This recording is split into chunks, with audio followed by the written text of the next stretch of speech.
Уже 5000 лет Стоунхендж хранит тайну, которую не смогли раскрыть ни археологи, ни астрономы, ни инженеры.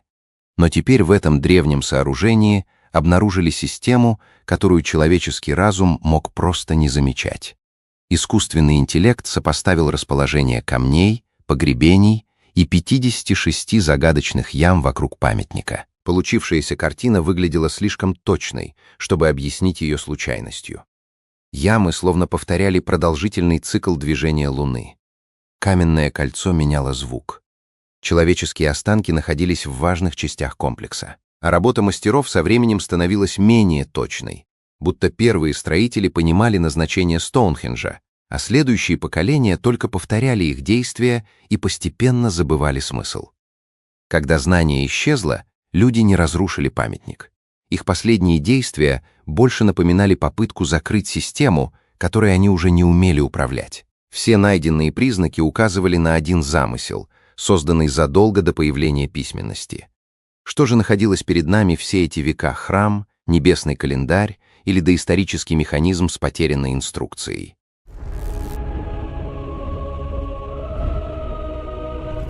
Первые следы этой системы находились не в знаменитых камнях, они были скрыты в земле. Внутри внешнего вала Стоунхенджа расположен круг из 56 углублений. Их называют ямами Обри. В некоторых нашли кремированные человеческие останки. Другие оказались пустыми. Их первоначальное назначение до сих пор неизвестно. Расстояния между ямами немного отличались. Обычно это объясняли просто доисторические. Строители работали каменными и костяными инструментами и не могли выдержать идеальную точность. Но затем расположение ям сравнили с движением Луны. Луна восходит и заходит в разных точках горизонта. Эти точки медленно смещаются. Сначала Луна достигает одного крайнего положения, затем возвращается, а примерно через 18,5 лет завершает полный цикл. Один человек почти не может заметить такую систему. Для этого нужно наблюдать за небом десятилетиями, сохранять результаты и передавать их следующему поколению. И здесь число 56 приобретает особый смысл. 3 лунных цикла по 18,5 лет дают почти 56 лет. Каждая яма могла обозначать один шаг в масштабном небесном календаре. Такой календарь невозможно было создать случайным наблюдением. Он требовал организованной работы, которая продолжалась дольше жизни одного наблюдателя. Если древние переносили между ямами камни или деревянные метки, они могли следить за движением Луны и заранее отмечать периоды редких небесных событий. Такая система требовала постоянных наблюдений, точной памяти и передачи знаний людям, которые продолжали работу спустя десятилетия. Но возникала новая загадка. Ямы появились раньше знаменитого каменного круга. Значит, наблюдения начались до установки гигантских блоков. Кто-то уже знал, где будет находиться центр комплекса и как его нужно связать с небом. Однако ямы могли указывать только время. Они не объясняли, зачем в центре понадобилось замкнутое кольцо из многотонных камней.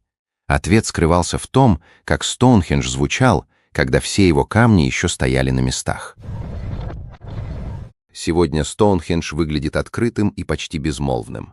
Многие камни исчезли, часть перемычек обрушилась, а ветер свободно проходит через разрушенный круг. 4500 лет назад все было иначе. Вертикальные камни образовывали почти замкнутое кольцо.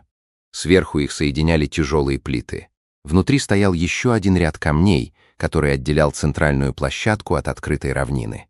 Чтобы понять, какими акустическими особенностями обладало это пространство, исследователи восстановили первоначальный Стоунхендж в уменьшенном масштабе. Они поместили внутрь источники звучания и микрофоны, а затем проверили, как камни влияли на голос и музыку. Результат удивил их. Звучание внутри не исчезало сразу. Оно отражалось от камней и ненадолго оставалось между ними. Голос становился плотнее и немного громче. Пение и удары инструментов получали объем, которого не было на открытом поле.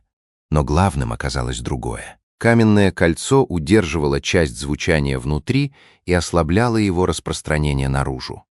Граница из камня действовала не как обычная стена, но она заметно меняла ощущение человеческого голоса. Человек в центре мог хорошо слышать речь, пение и ритмичные удары. Тот, Кто стоял снаружи, слышал происходящее намного хуже. Стоунхендж словно делил людей на две группы. Одни находились внутри церемонии. Другие оставались за каменной границей и могли только догадываться, что происходит в центре. Для человека каменного века такой эффект мог казаться необычным. На открытой равнине голос быстро растворялся в ветре. Между камнями он звучал иначе. Если церемония проходила ночью, рядом с огнем, обособленное пространство внутри круга становилось еще убедительнее. Возможно, доступ в центр получали не все.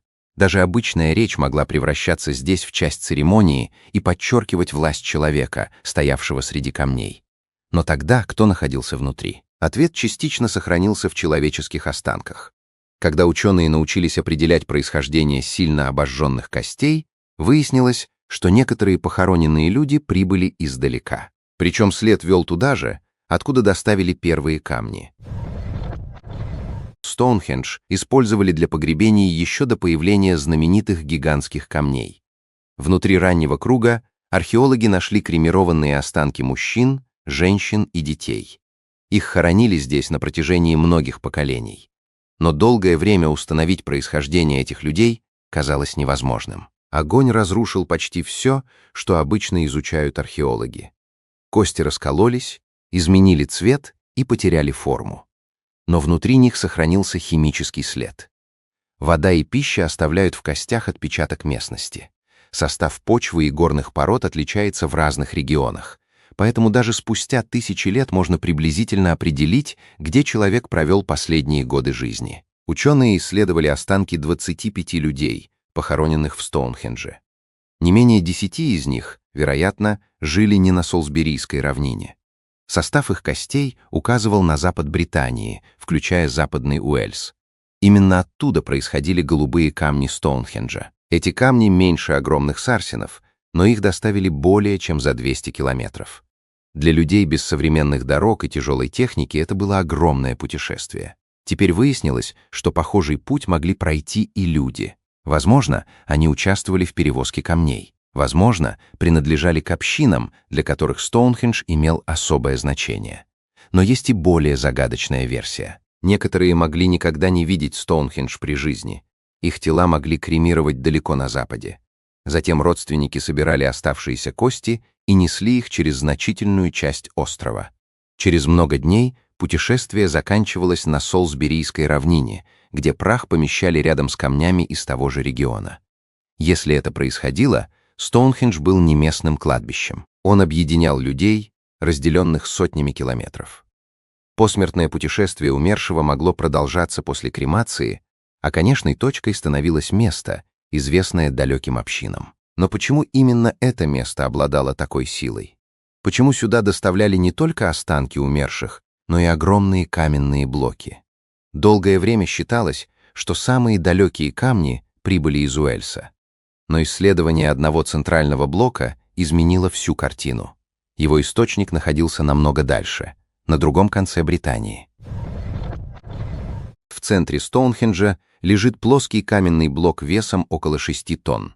Его называют алтарным камнем, хотя никто не знает, был ли он настоящим алтарем. Долгое время его происхождение казалось очевидным. Многие небольшие камни привезли из Западного Уэльса.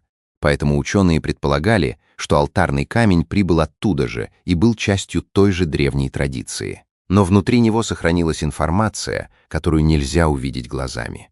Песчаник состоит из крошечных минеральных зерен. Их возраст и химический состав зависят от места формирования. Вместе они создают геологический отпечаток, который можно сравнить с породами многочисленных регионов. После такого сравнения валлийская версия исчезла. Алтарный камень происходил не из Уэльса. Его источник находился на северо-востоке Шотландии, не менее чем в 750 километрах от Стоунхенджа. Представьте эту задачу. Перед вами 6-тонный камень. Нет грузовика, крана и дорог. Между вами и конечной точкой лежит почти вся Британия. На пути реки, леса, холмы и заболоченные земли. Даже сдвинуть такой блок трудно, но его доставили через огромную часть острова. Как? По суше камень пришлось бы тащить через сложную местность и переправлять через реки. Путешествие по воде уменьшало сопротивление, но создавало дополнительные опасности. Нужно было построить прочное судно или плот, вывести груз к берегу, пройти вдоль опасного побережья, а затем снова двигаться по суше. Конкретный маршрут неизвестен. Но любой вариант требовал многочисленной группы участников, запасов пищи, коллективного замысла и сотрудничества между далекими общинами. Нужно было заранее подготовить дорогу, договориться о помощи и сохранить 6-тонный груз во время продолжительного перехода. После этого Стоунхендж выглядит иначе. Перед нами уже не работа небольшой местной общины, а результат сотрудничества людей, которые жили в противоположных частях огромного острова. Гигантские сарсины происходили из близкого региона. Голубые камни прибыли из Уэльса. Алтарный камень доставили с северо-востока Шотландии. В одном сооружении соединили части разных земель. Возможно, камни напоминали людям об их родных местах. Возможно, Стоунхендж был центром союзов, общих предков или больших собраний. А может быть, значение имело и само продолжительное путешествие. Люди начинали путешествие, не зная, смогут ли довести груз до конца. Но все равно везли многотонный блок через остров ради сооружения, которое строилось дольше одной человеческой жизни. Однако даже этот камень был лишь частью более крупного замысла. Стоунхендж не был одиноким кругом посреди пустой равнины. Вокруг него находилась система сооружений, которую человек не мог увидеть целиком, стоя на земле. Рядом со Стоунхенджем находится другой древний комплекс. Его называют Даррингтон Уоллс. Сегодня здесь видны земляные валы и неровности. Но несколько тысяч лет назад рядом стояли дома и деревянные сооружения.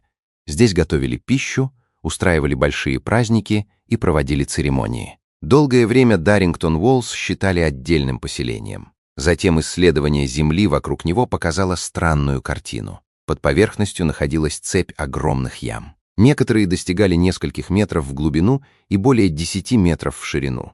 Вместе они образовывали широкое кольцо диаметром более 2 километров. Это было одно из крупнейших сооружений каменного века в Британии. Человек на Земле не мог увидеть его целиком. Он видел только ближайшую яму.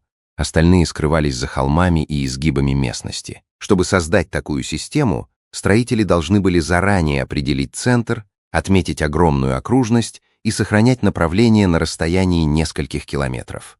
Для работы требовалось много людей. Одни размечали землю, другие копали, третьи приносили пищу, воду и инструменты. Все это происходило без карт, спутников и современных приборов. Ошибка вначале могла нарушить расположение ям на противоположной стороне огромного кольца. Зачем?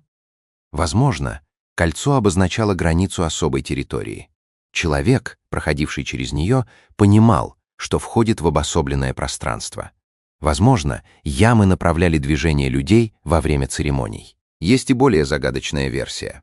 Кольцо могло отражать представления доисторических людей об устройстве мира. В центре находилось поселение живых. Рядом текла река. Дальше стоял Стоунхендж, где хоронили умерших. Тогда маршрут между этими местами мог быть частью обряда.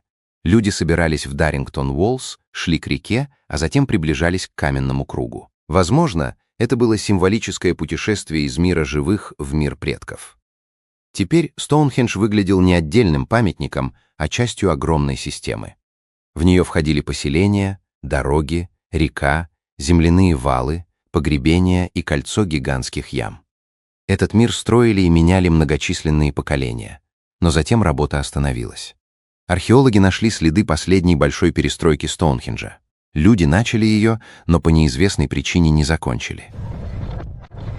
Стоунхендж не появился сразу в готовом виде. Сначала люди выкопали круглый ров и 56 ям. Позже внутри появились деревянные сооружения. Затем на равнину доставили голубые камни. После этого строители подняли гигантские сарсины и соединили их тяжелыми перемычками. Но строительство продолжалось. Камни перемещали, убирали и ставили на новые места. Менялась форма внутреннего круга. Менялся маршрут, по которому люди подходили к сооружению. Каждое поколение получало Стоунхендж от предыдущего и снова меняло его. Но однажды этот процесс прекратился. Вокруг главного круга археологи нашли еще 2 кольца углублений. Их называют ямами Y и Z. Они появились значительно позже основных камней. Значит, кто-то задумал последующую масштабную перестройку. Возможно, строители собирались переместить голубые камни и создать дополнительные концентрические круги. Они разметили землю и выкопали десятки ям. Углубления были готовы. В землю уже вложили огромный труд, а многовековой проект был понятен всем участникам. Но камни в них не установили. Представьте этот момент. План создан. Земля размечена. Люди начали работу, чтобы снова изменить одно из важнейших мест Британии. А затем все прекратилось. Почему? Возможно, общины больше не могли действовать вместе. Возможно, старые церемонии потеряли значение. В Британии распространялись неизвестные прежде виды оружия, украшений и власти. Умерших все чаще хоронили в отдельных могилах. Большие общие памятники уступали место личным захоронениям важных людей. Мир менялся, а Стоунхендж оставался. Возможно, старое сооружение еще сохраняло уважение, но уже не обладало прежней силой, которая объединяла множество общин. Его не разрушили и не разобрали. Начатая перестройка просто осталась незавершенной. Но была еще одна деталь. Исследование поверхности камней показало, что их обрабатывали не одинаково. Стороны, обращенные к главному входу, выравнивали тщательнее. Другие поверхности оставляли грубыми. Значит, строители заранее думали, откуда люди подойдут и что увидят первым. На некоторых камнях позже появились изображения топоров и оружия. Последующие поколения продолжали приходить сюда и добавляли собственные знаки. Для одних Стоунхендж мог быть местом умерших, для других — центром собраний, для третьих — символом власти или связи с предками. Но первоначальный смысл постепенно исчезал. Незавершенные ямы показывают не разрушение памятника, а момент, когда его история изменилась. Старый мир еще существовал, но людей, способных продолжить многовековой проект, возможно, уже не осталось. Казалось, все элементы наконец сложились в одну картину: луна, необычный звук, далекие погребения, камни из удаленных частей Британии и остановленная перестройка. Но оставался главный вопрос. Действительно ли все это было частями одной системы? Или кто-то соединил отдельные факты так, что они только начали казаться единой разгадкой? Теперь нужно было проверить главное. Мы знали, что вокруг Стоунхенджа находились 56 ям, что каменное кольцо меняло звук, что некоторые погребенные люди прибыли издалека, а камни доставляли из Уэльса и Шотландии. Эти факты были реальными. Но доказывали ли они существование одной сложной системы? Для ответа требовалось найти исследование, в котором искусственный интеллект обнаружил связь между всеми открытиями. И здесь появилась проблема. Такого исследования найти не удалось. Не было научной статьи, списка авторов, описания метода и исходных данных. Не существовало официального сообщения о том, что Грок получил все сведения о Стоунхендже и раскрыл его назначение.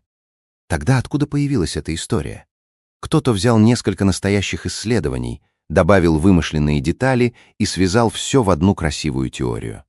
56 ям существуют. Но версия о лунном вычислителе появилась задолго до нейросетей и до сих пор остается спорной. Каменное кольцо действительно меняло звук. Но исследователи не нашли частот, вызывающих галлюцинации или управляющих сознанием. Кремированные останки изучали. Некоторые люди могли жить на западе Британии, но никто не доказал, что их хоронили в особых акустических точках. Алтарный камень действительно прибыл с северо-востока Шотландии, но это не делает его частью неизвестной машины. Огромные ямы рядом с Даррингтон-Уоллс тоже реальны. Однако нет доказательств, что они образовывали точный механизм вместе со Стоунхенджем. Даже незавершенная перестройка существовала. Но строители не запечатывали опасную систему. Они начали новую работу и по неизвестной причине не довели ее до конца. Так появилась сенсация. Настоящие факты относились к многочисленным историческим эпохам и многочисленным независимым исследованиям. Но кто-то убрал сомнения, добавил детальные числовые значения и представил все как части одного плана. Именно поэтому история звучала так убедительно. Она не противоречила известным фактам напрямую, а незаметно меняла их значение. Почти каждый ее элемент был основан на реальности. Выдуманной оказалась связь между ними. Но разоблачение не сделало Стоунхендж менее загадочным. Теперь перед нами был не механизм по одному чертежу, а место, которое меняли многочисленные поколения. Одни наблюдали за небом, другие хоронили умерших, Третьи доставляли камни через остров. Поздние строители меняли сооружения и добавляли дополнительные символы. Каждое поколение могло понимать Стоунхендж по-своему. Поэтому у него может не быть одного простого объяснения.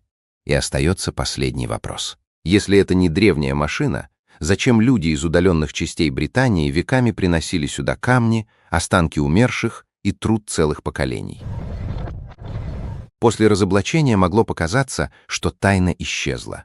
Но произошло обратное. Вымышленная история давала простой ответ. Стоунхендж был древней машиной, а все его части выполняли одну задачу. Реальный памятник оказался сложнее. Его создавали многочисленные поколения. Люди приходили сюда до появления знаменитых камней. Они выкапывали ямы, хоронили умерших и наблюдали за небом. Позже другие общины доставили камни из Уэльса и Шотландии. Для этого пришлось преодолеть сотни километров и объединить усилия людей из далеких регионов. Затем над равниной поднялось каменное кольцо. Оно меняло звук, отделяло центральное пространство и было связано с дорогами, рекой, поселениями и земляными сооружениями. Зачем все это было нужно? Возможно, Стоунхендж был местом погребений, больших собраний и наблюдений за небом. Возможно, здесь обращались к предкам и заключали союзы. Скорее всего, одной задачи никогда не существовало. Для каждого поколения это место означало что-то новое. Представьте человека, который подходил к кругу 4500 лет назад. Перед ним стояли камни из удаленных частей острова. Внутри звучали голоса. Рядом находились останки умерших. Над сооружением двигались солнце и луна. Это место соединяло его землю, небо, живых и мертвых. Каждый камень, погребение и небесное движение мог напоминать о порядке мира, который казался вечным. Затем обычаи изменились. Появились дополнительные символы власти и другие способы погребения. Последнюю перестройку начали, но не завершили. Камни остались. Полный смысл исчез вместе с людьми, которые его знали. Поэтому Стоунхендж нельзя объяснить одной фразой. Это не только календарь, кладбище или храм. И незабытая машина. Это след исчезнувшего мира, в котором люди из удаленных частей Британии приносили в одно место камни, прах близких и труд нескольких поколений. Мы знаем происхождение некоторых камней, понимаем, как сооружение влияло на звук, видим дороги, ямы и незавершенную работу. Но главный вопрос остается. Почему именно это место было настолько важным? Что заставляло человека покидать родной дом, преодолевать огромные расстояния и работать ради сооружения, завершение которого он мог никогда не увидеть? Возможно, настоящая тайна Стоунхенджа скрыта не в камнях. Она скрыта в объединяющей идее, которая однажды объединила тысячи людей и которую человечество больше не помнит.